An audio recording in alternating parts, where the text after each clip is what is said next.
Halo semuanya, kembali lagi dengan aku Safina Putri Salma dengan NIM C24012414113. Jadi, kali ini aku mau memberikan penjelasan terkait makanan ikan.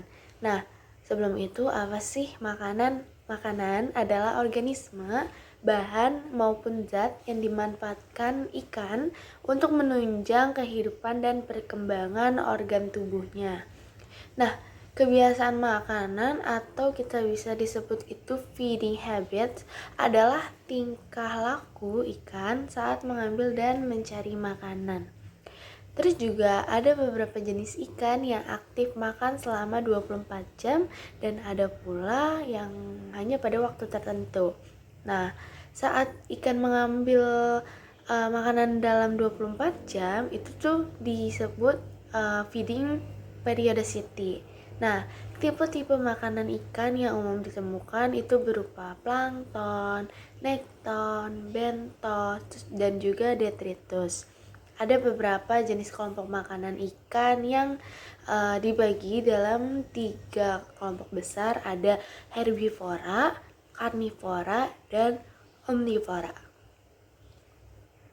Nah, dengan mengetahui jenis dan jumlah makanan ikan, kita tuh dapat disusunkan urutan kebiasaan makanan ikan yang dikemukakan oleh Nicholas Sky. Urutan makanannya itu adalah makanan utama, yaitu makanan yang dimanfaatkan dalam jumlah besar. Kalau makanan pelengkap, yaitu makanan yang ditemukan dalam pencernaan dalam jumlah yang sedikit. Dan makanan tambahan itu tuh jenis jumlah ya itu sangatlah dikit. Nah, jumlah makanan yang dibutuhkan oleh suatu jenis ikan itu tergantung pada macam makanan, kebiasaan makan, kelimpahan makanan, suhu air, dan kondisi umum dari ikan yang bersangkutan.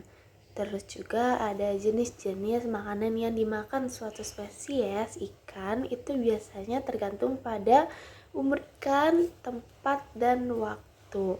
Nah, selanjut itu kemarin kan aku habis melaksanakan praktikum. Nah, praktikum ini bertujuan untuk mengetahui jenis-jenis organisme yang akan menjadi makanan ikan, mengetahui waktu-waktu aktif makan dari ikan, dan melihat proporsi serta kecenderungan makanan dari ikan. Terus juga ada metode kerja yang harus kita lakukan. Pertama yaitu membersihkan sampel usus dan lambung itu dari formalin. Jadi kita lap sampai kering, lalu ditimbang deh bobot lambung dan ususnya. Nah, setelah itu kita siapkan gelas ukur berisi air atau aquades sebanyak 5-10 ml, lalu masukkan masing-masing usus dan lambung ke dalam gelas ukurnya atau gelas takarnya. Nah, fungsinya itu untuk mengukur bobot ikan dengan metode volumetri. Nah, kalau misalkan kita sudah dapat nilainya, itu tuh bisa dibilang sebagai volume awal. Lanjut, setelah diukur kita kerik isi lambung dan ususnya. Terus setelah dikerik kita pisahkan isinya, lalu kita masukkan kembali usus dan lambung yang sudah dikerik. Nah, itu tuh kita masukkan ke dalam gelas ukur. Nah, hasil dari ukuran tersebut itu bisa dibilang dengan volume akhirnya. Nah, setelah itu buyarkan, kan habis dikeluarkan, habis itu buyarkan isi lambung dan ususnya. Setelah dibuyarkan, buyarkan itu juga dengan aquades ya teman-teman, dan airnya nggak usah banyak-banyak banget karena biasanya isi lambung dan usus itu tuh sedikit. Nah, setelah dibuyarkan, pipet sampel tersebut isi lambung dan ususnya itu ke dalam kaca preparat. Nah, di dalam kaca preparat itu dibagi menjadi 3.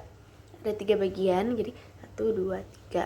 Setelah itu kita masukkan di satu-satu. Jangan lupa ditutup dengan cover glass juga.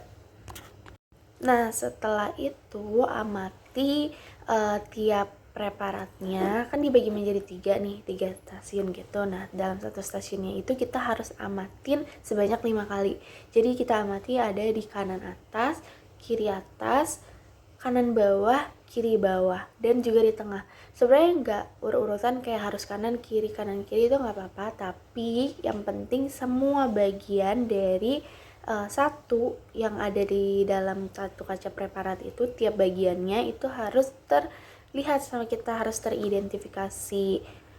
Juga biota apa sih yang menjadi makanan ikan gitu teman-teman.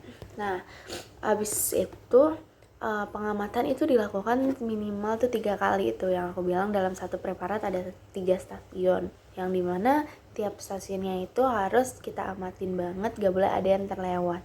Nah, terus juga dengan metode sensus, setelah itu mengidentifikasi dan menyatat deh organisme yang ada di setiap lapang pandang. Nah, jadi tiap stasiun itu disebutnya itu lapang pandang menggunakan buku identifikasi. Jadi nanti di situ kita juga dapat buku identifikasi yang isinya tuh biota-biota apa aja sih yang dengan penglihatan mikroskopis. Jadi kita bisa tahu deh apa yang dimakan oleh ikan tersebut. Itu aja yang bisa aku jelaskan kali ini. Mohon maaf. Terima kasih.